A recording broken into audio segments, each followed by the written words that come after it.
Dibilang bisnis recehan, dibilang cuman capek doang, atau mentok-mentok cuman dibilang, ah, itu mah musiman doang. Pernah dengar cibiran kayak gitu buat orang yang jualan es teh di pinggir jalan? Kalau iya, bersiaplah untuk meruntuhkan asumsi itu sekarang juga. Banyak orang menertawakan bisnis air gula ini karena dianggap tidak punya gengsi. Tapi faktanya, di balik segelas teh manis seharga 5 ribuan, ada putaran uang belasan juta rupiah per bulan yang mengalir sangat deras dan diam-diam. Hari ini, kita tidak akan membahas soal resep rahasia teh keraton atau cara menyeduh teh yang estetik. Kita akan membongkar murni dari kacamata logika bisnis, psikologi konsumen, dan hitung-hitungan matematika dinginnya. Kenapa ada penjual yang bangkrut dan tutup gerobak di bulan ketiga, sementara ada yang bisa beli motor tunai, bahkan buka cabang baru cuma dari jualan air dan es batu? Selamat datang di segmen Bedah Bisnis. Siapkan catatanmu, karena ilmu jualan es teh ini bisa mengubah cara pandangmu terhadap bisnis kaki lima selamanya. Hal pertama yang membuat banyak jualan es teh gagal total adalah salah paham soal medan pertempuran. Ingat aturan emas ini, jualan minuman di pinggir jalan itu bukan perang rasa di awal, melainkan perang perhatian. Orang yang lewat di depan tempat jualanmu, entah mereka naik motor atau pejalan kaki, hanya memberikanmu jendela waktu maksimal 3 detik. Ya, cuma 3 detik sebelum mereka memutuskan untuk berhenti atau bablas terus. Kalau gerobakmu terlihat gelap, kusam, spanduknya pakai desain murahan dari internet, dan tulisan harganya kekecilan, kamu sudah kalah sebelum bertanding. Mereka akan lewat begitu saja tanpa rasa bersalah. Tapi coba bayangkan sebaliknya, kamu memasang lampu LED putih yang terang benderang meskipun di siang bolong. Benar, kamu menggunakan warna-warna cerah dengan foto es teh asli yang terlihat embun dinginnya mengalir di dinding gelas. Otak manusia pada dasarnya malas berpikir panjang, tapi sangat responsif terhadap sinyal visual. Melihat sesuatu yang terang, bersih, dan segar, tenggorokan mereka secara refleks akan menelan ludah. Dalam 3 detik yang krusial itu, visual gerobakmu berhasil memerintahkan otak mereka untuk menarik tuas rem motor. Di titik ini, kamu bukan lagi sekadar jualan es teh, kamu sedang menjual dahaga dan kesegaran visual. Kesalahan fatal kedua adalah asal memilih tempat jualan hanya karena katanya ramai. Jalan raya protokol yang mobil dan motornya ngebut-ngebut itu memang ramai. Tapi, apakah mereka punya waktu dan niat untuk berhenti membeli es teh?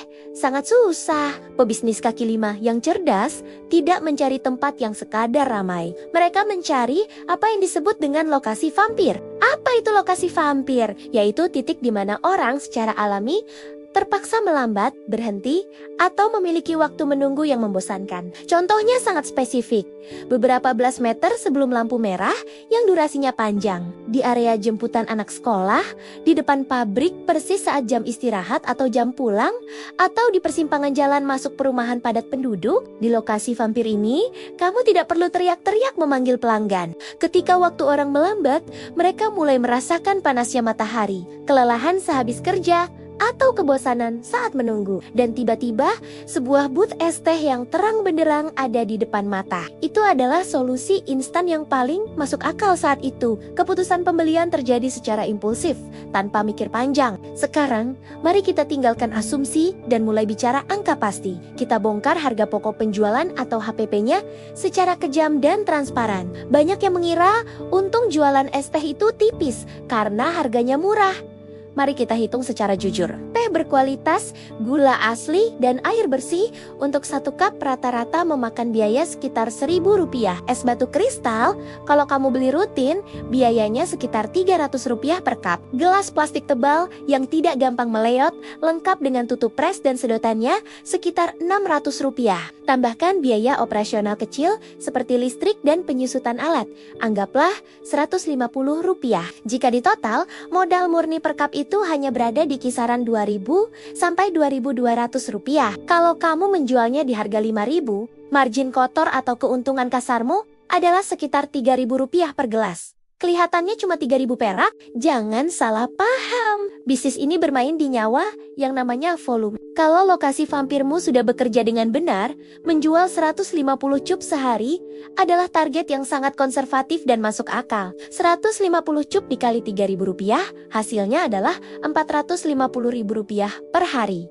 Kalikan konsisten 30 hari tanpa libur. Omzet bersih kotor di tanganmu mencapai 13.500.000 rupiah sebulan. Ingat, ini baru skenario dasar. Angka ini akan meledak kalau kamu mulai berani melakukan upselling. Tambahkan menu porsi jumbo, teh rasa leci, atau lemon tea, di mana biaya tambahannya sangat murah, tapi kamu bisa menaikkan harga jual 2-3 ribu rupiah lebih mahal. Keuntungannya makin tidak masuk akal. Lalu pertanyaannya, kalau hitung-hitungannya seindah itu dan masuk akal, kenapa banyak sekali penjual es teh dadakan yang akhirnya gulung tikar dan tutup gerobak masuk bulan ketiga? Penyakitnya sangat klasik dan ada 3. Penyakit pertama, saya menyebutnya bocor halus. Ini adalah dosa terbesar pengusaha pemula, mencampur uang laci kasir dengan uang dompet pribadi. Hari ini ambil 10 ribu buat beli bensin motor, besok siang ambil 20 ribu buat makan siang, lusa ambil lagi buat bayar cicilan, saat waktunya harus restock teh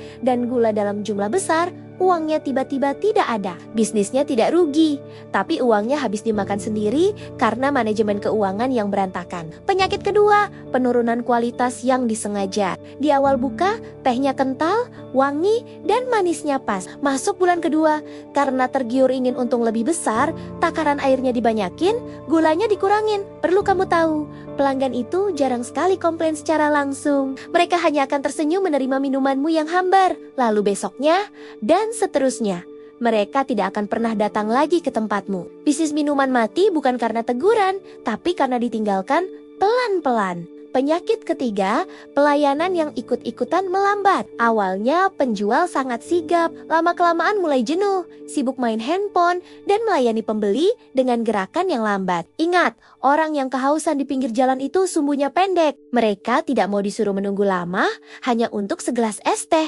Pada akhirnya, kesimpulan dari fenomena ini sangat jelas. Bisnis es teh pinggir jalan bukanlah bisnis musiman atau bisnis receh. Ini adalah sebuah sistem dan ekosistem bisnis yang sangat terstruktur. Kalau kamu mampu menguasai visual 3 detik untuk menarik perhatian, paham cara menganalisis dan mengeksekusi lokasi vampir, serta punya kedisiplinan militer dalam mengelola uang laci dan menjaga kualitas rasa, maka ini bisa menjadi mesin pencetak uang yang sangat stabil. Pertanyaannya sekarang bukan lagi, apakah bisnis ini menguntungkan atau tidak, tapi apakah kamu punya konsistensi untuk menjalankannya? Jika hari ini kamu dipegangkan modal 3 juta rupiah saja di tanganmu, apakah kamu berani mengeksekusi bisnis es teh ini besok pagi dengan strategi yang sudah kita bedah tadi? Ataukah kamu masih punya ketakutan tersendiri? Tuliskan pendapat, pengalaman, atau ketakutan terbesar kalian memulai bisnis di kolom komentar. Mari kita diskusi terbuka di sana. Teruslah berpikir logis dalam berbisnis. Dan sampai jumpa di bedah strategi berikutnya.